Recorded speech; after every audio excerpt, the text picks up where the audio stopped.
आप सभी को मेरा नमस्कार। मैं एमएस केसरी पब्लिकेशन की संस्थापिका मुस्कान केसरी आप तमाम श्रोताओं का स्वागत करती हूँ, अभिनंदन करती हूँ। हर बार की तरह इस बार के भी इंटरव्यू सत्र में एक ऐसे साहित्यकार को मैं लेकर आई हूँ, जिनकी रचनाओं को सुनकर, जिनकी जीवनी को सुनकर आप सभी को आनंद आएगा और उनके जीवन से बहुत कुछ आपको सीखने को भी मिलेगा। तो वो है आज के हमारे प्रेरणा स्रोत, जो कि महाराष्ट्र से हमारे बीच जुड़े हैं, आदरणीय एडवोकेट देवेंद्र घनश्याम चौधरी जी। आदरणीय, आपका मंच पे बहुत बहुत स्वागत है। आप अपना परिचय हमारे श्रोताओं को दें। आपका बहुत बहुत धन्यवाद मुस्कान जी, आप हमें आमंत्रित किए। मैं एडवोकेट देवेंद्र घनश्याम जी चौधरी, मैं गोंदिया महाराष्ट्र से आता हूँ। मैं पेशे से वकालत करता हूँ और मैं विशेषतः श्रृंगार रस और वीर रस का कवि हूँ। विशेषतः भी पिछले 7-8 सालों से गजलें ज्यादा लिखता हूँ और मैं हमारे इधर में गोंदिया जिले में पोवारी बोली है। पोवारी बोली में मेरी जो बोली है, पोवारी बोली में कविताएं गजलें लिखता हूँ। उसके साथ साथ मैं मराठी भाषा में भी लिखता हूँ और हिंदी भाषा में भी लिखता हूँ। और मेरी 5 किताबें का जो कविता संग्रह है वो प्रकाशित है। और कविता संग्रह प्रकाशित होने के साथ साथ मैं तो पेशे से वकील हूँ और लिखते लिखते कैसी कुछ मेरी 1-2 एनजीओ भी हैं। मैं सामाजिक कार्य भी करता हूँ। मैं मूल रूप से किसान वर्ग से हूँ। मेरे माता पिता किसान, पिताजी का स्वर्गवास हो चुका है, माताजी है और मैं किसान परिवार से और एक ग्रामीण अंचल से आता हूँ। मैं एक छोटे से गांव में पढ़ा लिखा हूँ। फिर उसके बाद आगे की शिक्षा मैंने जिला गोंदिया, फिर उसके बाद नागपुर यहाँ की है। तो ऐसा मेरा परिचय है और मैं ये अपना परिचय के साथ 2-4 लाइनें सुनाना चाहता हूँ। लफ्ज लिख लेते जरा से, लफ्ज लिख लेते जरा से, खैर हम गालिब नहीं। लफ्ज लिख लेते जरा से, खैर हम गालिब नहीं। कौन कहता है जमाना आज भी जालिम नहीं? कौन कहता है जमाना आज भी जालिम नहीं? इस अमीरी का भरोसा, इस अमीरी का भरोसा सिर्फ एक अंदाज, इस अमीरी का भरोसा सिर्फ एक अंदाज है। हम मुलाजिम है किसी के, जगत के मालिक नहीं। लफ्ज लिख लेते जरा से, खैर हम गालिब नहीं। धन्यवाद मुस्कान जी। बहुत ही शानदार परिचय और बहुत ही प्यारी पंक्तियां आपने हमारे बीच रखी, इसके लिए धन्यवाद और बहुत बहुत स्वागत है। हमारे तमाम दर्शक भी आपका स्वागत करते हैं। तो चलिए, इस इंटरव्यू के सत्र में देवेंद्र जी ने अपना परिचय तो हम सभी के बीच दिया ही है। अब उनसे जानते हैं उनके ही शहर के बारे में। जैसा कि आपके परिचय से हमें पता चला है कि आप गोंदिया महाराष्ट्र के रहने वाले हैं, तो हमारे श्रोताओं को बताएं कि अगर वो गोंदिया महाराष्ट्र जाते हैं तो उन्हें वहां पे ऐसी क्या क्या चीजें हैं जो घूमनी चाहिए और उसके साथ साथ खाने भी चाहिए। तो इसकी जानकारी हमारे दर्शकों को दें। जी, मूलतः तो गोंदिया से 30 किलोमीटर मेरा टाउन आता है, तहसील प्लेस तिरोडा। मैं तिरोडा से हूँ, लेकिन हमारा जो गोंदिया है, हमारे गोंदिया जिले में घूमने के लायक बहुत सारी जगह है। एक कचारगढ़ गुफा है जो एशिया की सबसे बड़ी गुफा है, एशिया खंड की सबसे बड़ी गुफा है, जहाँ आदिवासियों का प्रेरणा स्रोत और आदिवासी की देवी देवता है। फिर उसके बाद नागजीरा अभयारण्य है।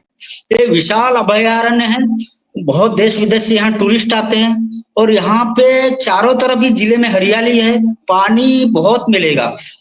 हर इस जिले की विशेषता है कि महाराष्ट्र का तालाबों का जिला करके जिले का नाम है। हर ग्राम में कम से कम 3 से 4 तालाब है हर ग्राम में। और यहाँ पे हरियाली तो जंगल वन क्षेत्र है। कुछ तहसीलें हमारी 2-3 तहसीलें नक्सलग्रस्त भी हैं, वहां भी बहुत घूमने लायक है। फिर उसके बाद में सूर्यादेव मांडोबाई करके एक है वहां पे। फिर उसके पश्चात हमारा तिरोडा से लग के राम भक्त हनुमान जी का चांदपुर स्थित बहुत ही सुंदर और बहुत ही साक्षात ऐसा मंदिर है, जहां पे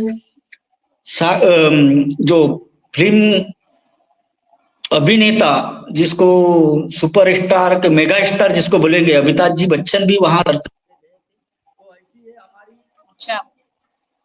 हमारी गोंदिया की सांस्कृतिक। और यहाँ पे विशेषता गोंडी नृत्य। और यहाँ अगर आते हो तो यहाँ का समोसा और कचौरी और मिसळ। और वेज की बात करें तो यहाँ का चावल बहुत टेस्टी है।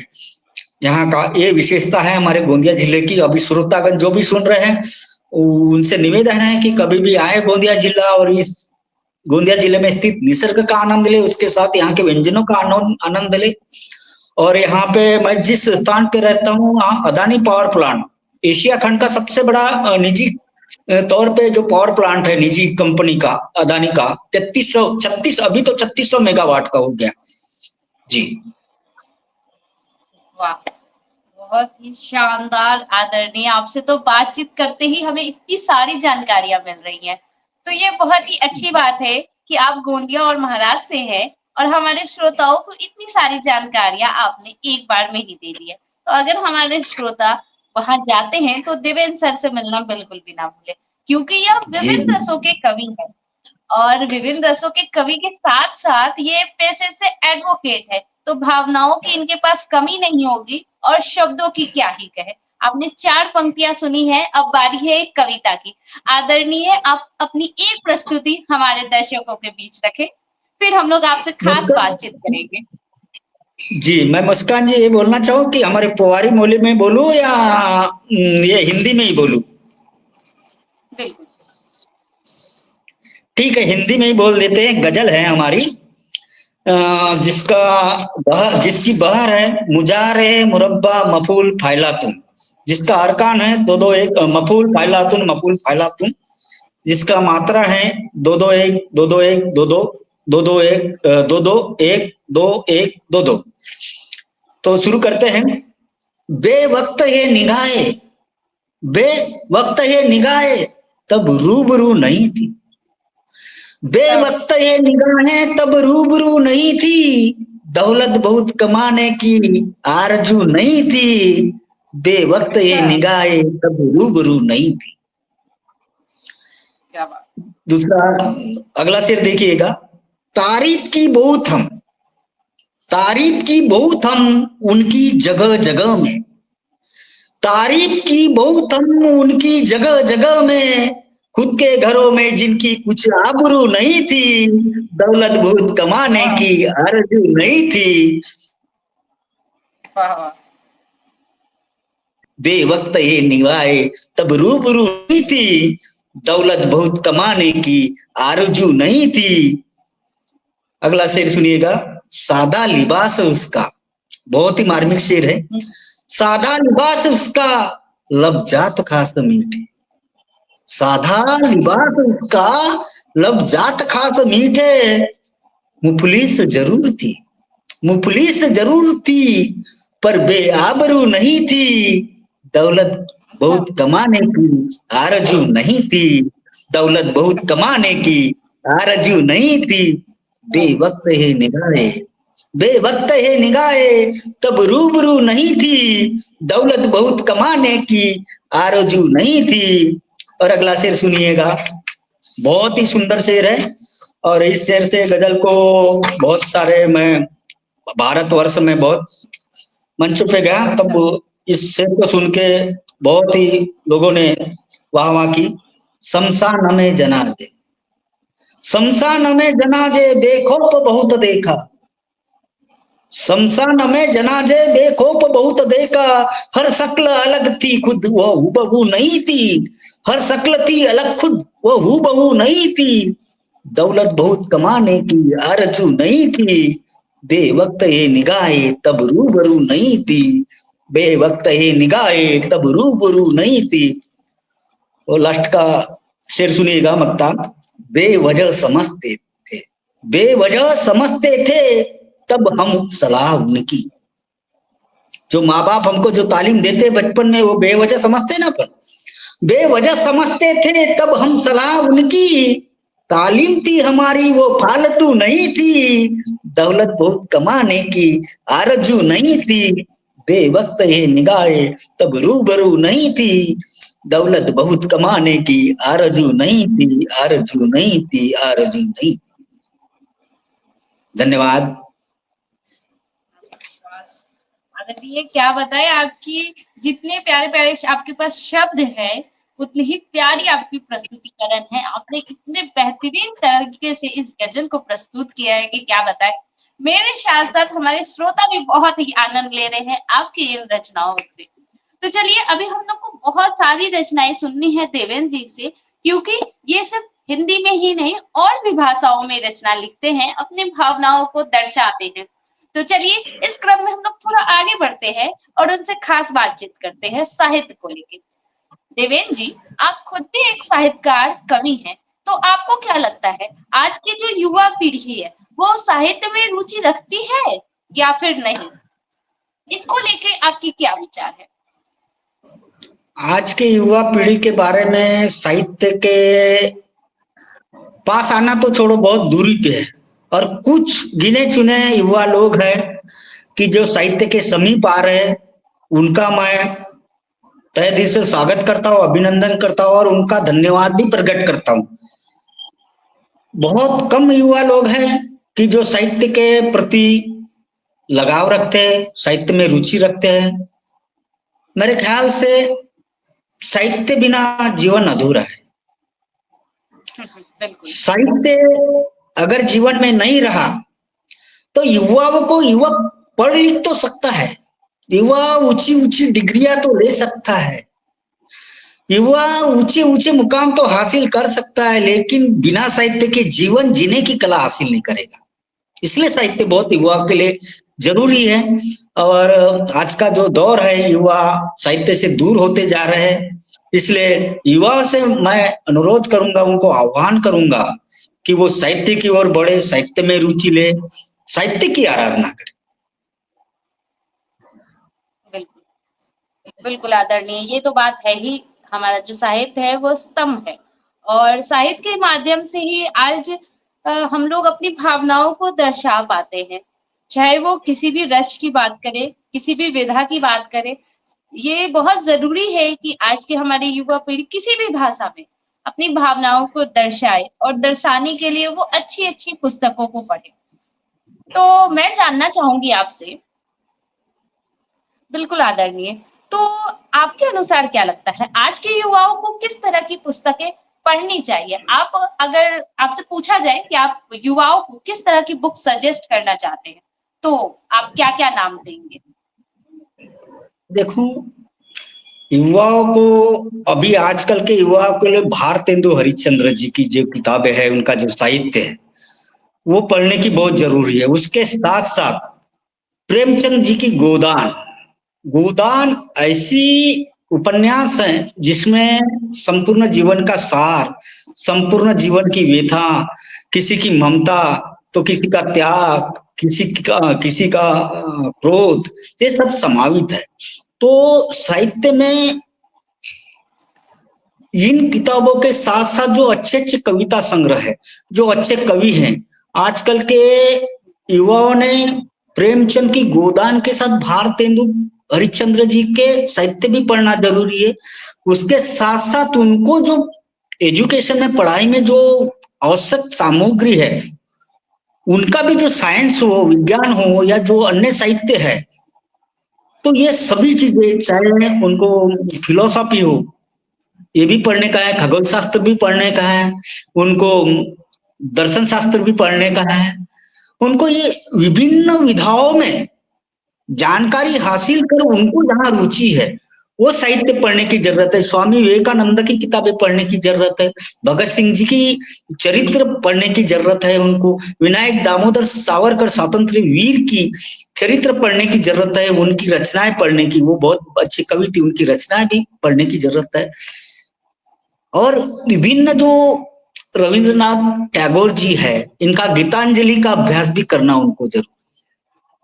और उसके साथ महात्मा गांधी के जीवनी के साथ साथ हमारे जो क्रांतिकारी है भगत सिंह जी, उनकी भी जीवनी पढ़ना चाहिए, वो भी एक साहित्य है।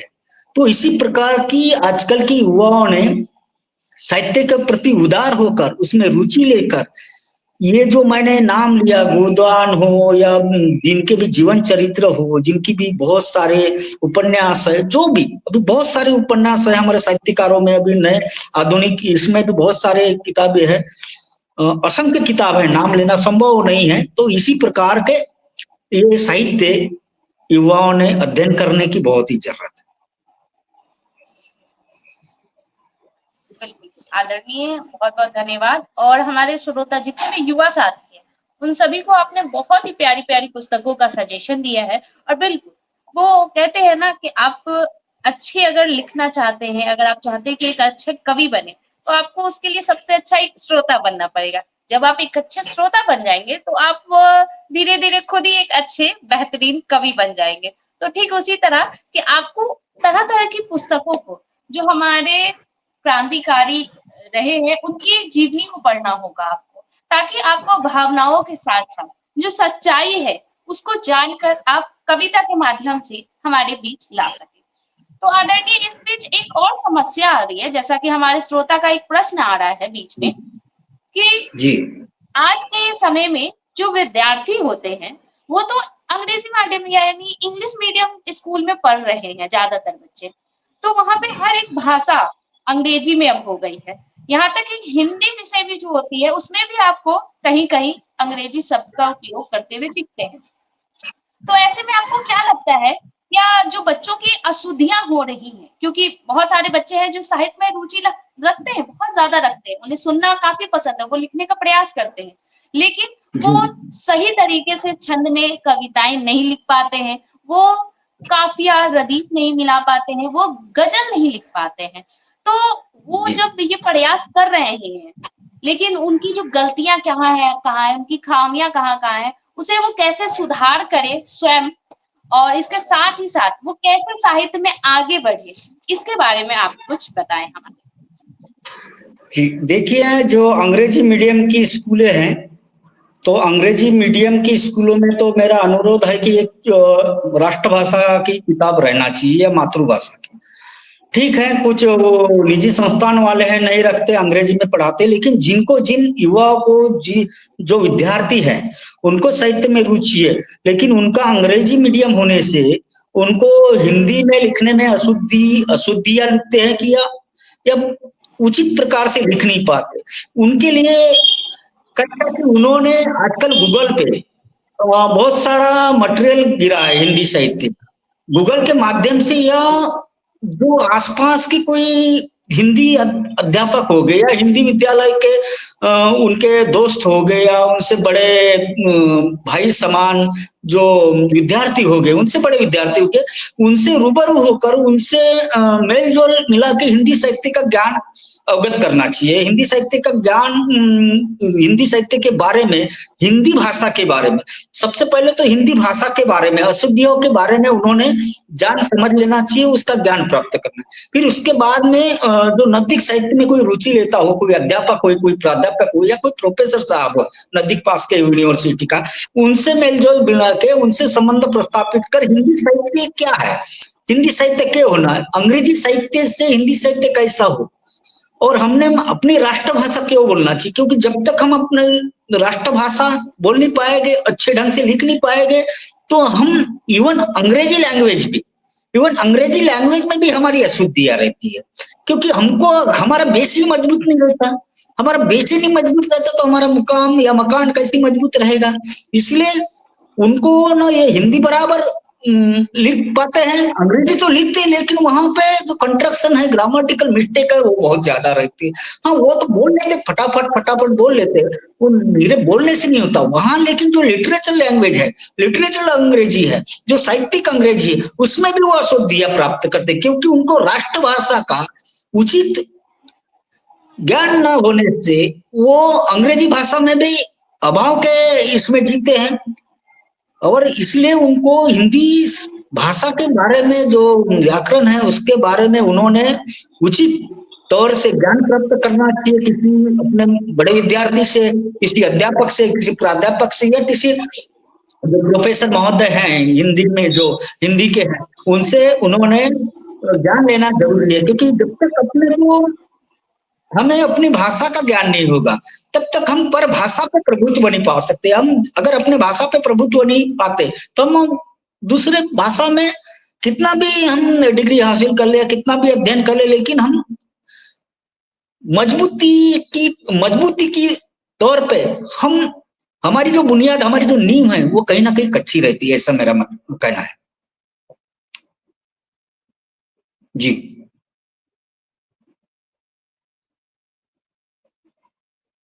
हाँ मुस्कान जी। बिल्कुल सही कहा आदरणीय। और वो कहते हैं ना कि आप किसी भी भाषा में अपनी भावनाओं को दर्शा सकते हैं।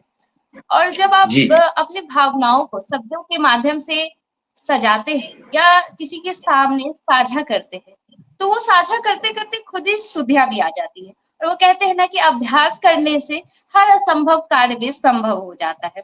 तो देवेंद्र जी ने हम सभी को बहुत सारी सीख दी है, तो अभी बातचीत तो काफ़ी होने वाली है। हम चाहेंगे कि आप हमारे श्रोताओं को एक प्रस्तुति दे दें आदरणीय। और हम चाहेंगे जी कि जी हिंदी के अलावा आप कोई और भाषा में प्रस्तुति दें, क्योंकि आपके पास तो शब्दों का भंडार है और आप विभिन्न रसों में लिखते हैं और सर की कई पुस्तकें भी आ चुकी हैं, और जिसके बारे में हम लोग जी जानेंगे अपने नेक्स्ट इंटरव्यू के सत्र में। आज ये पार्ट 1 के तौर पे रहेगा। और आदरणीय दिखा भी रहे हैं, बिल्कुल आदरणीय की बहुत सारी पुस्तकें आई हैं। और इनके शब्दों की चयन की बात करें, रचनाओं की बात करें, तो आप पूरे मतलब 24 घंटे भी अगर सुनेंगे तो वो कम पड़ जाएगा। इतना इनके पास रचना है, इतना इन्होंने सृजित कर रखा है। तो आदरणीय, आप पहले हमारे दर्शकों के बीच अपनी प्रस्तुति दें। बहुत-बहुत स्वागत है आदरणीय। जी जी। तो कैसे हमारे इधर में एक पोवारी बोली है, तो पोवारी बोली में कैसी है कि हमारी पोवारी बोली में बहुत सारी रचनाएं, हमारी 3 किताबें भी प्रकाशित हैं। तो हम पोवारी बोली में हम अपनी रचना सुना रहे हैं। और ये जो हमारी रचना है, तो इसमें इसका थोड़ा हिंदी में सार बता देता हूँ कि दोनों पति पत्नी रहती हैं, थोड़ा झगड़ा हो जाता है तो वो मायके चली जाती है। फिर मायके जाने के बाद ना उसको खाना बनाना आता, ना कपड़ा धोना आता, उसकी ऐसी हालत होती है। तो एक हमारी भाभी थी और अच्छा, उसके भाभी के ऊपर ही लिखा था। तो बोलता हूँ, और ये जो काव्य प्रकार है, नेट लग गया काव्य प्रकार है, ये नेट लग गया काव्य प्रकार कहीं विश्व में कहीं नहीं मिलेगा। मेरा खुद का संशोधित है, मेरा खुद का संशोधित, इसमें बहुत रिसर्च किया हूँ। तो सुनाता हूँ, बहुत मजा आएगा। एक दो अच्छा। शब्द नहीं समझ, लेकिन अच्छा है। भोजपुरी थोड़ा मिक्स जैसी है हमारी पोवारी बोली। तुला सांगू कावो मोरो मन को गाव, कायला गाईज गाव सोड शहाणी, कायला गाईज गाव सोड शहाणी। तुला सांगू कावो मोरो मन को गाव, कायला गाईज गाव सोड शहाणी, कायला गाईज गाव सोड शहाणी। नय मोरो ठिकाण नहीं पत्र लिखान, से बंगाल मकान गम नहीं, से बंगाल मकान गम नहीं। तुला सांगू कावो मोर मन को गाव, कायला गईस गाव सोड शहाणी, कायला गईस गाव सोड शहाणी। सकार को भात जे सुरात, बई बेकार गत मोरी आता, बई बेकार गत मोरी आता। तुला सांगू कावो मोर मन को गाव, कायला गईस गाव सोड शहाणी, कायला गईस गाव सोड शहाणी। कपड़ा भर गया भई पेंडारी, काया आव मोरी छाया तू घर, आव मोरी छाया तू घर। तुला सांगू काहो मोर मन को गाव, कायला गईस गाव सोड शहाणी, कायला गईस गाव सोड शहाणी। मन रमन याद बहुत आई, बात मोरी सही आय जाय, बात मोरी सही आय जाय। तुला सांगू कावो मोर मन को गाव, कायला गईस गाव सोड शहाणी, काला गाईस गाव सोड शहाणे ब्रह्मंदवनी बंद क्षेत्र लंद पंद भय गाय मंद कासो आता भय गाय मंद कासो आता तुला सांगू गाव मोर म्हणको गाव काला गाईस गाव सोड शहाणे काला गाईस गाव सोड शहाणे तुला सांगू गाव मोर म्हणको गाव काला गाईस गाव सोड शहाणे काला गाईस गाव सोड शहाणे। धन्यवाद जी।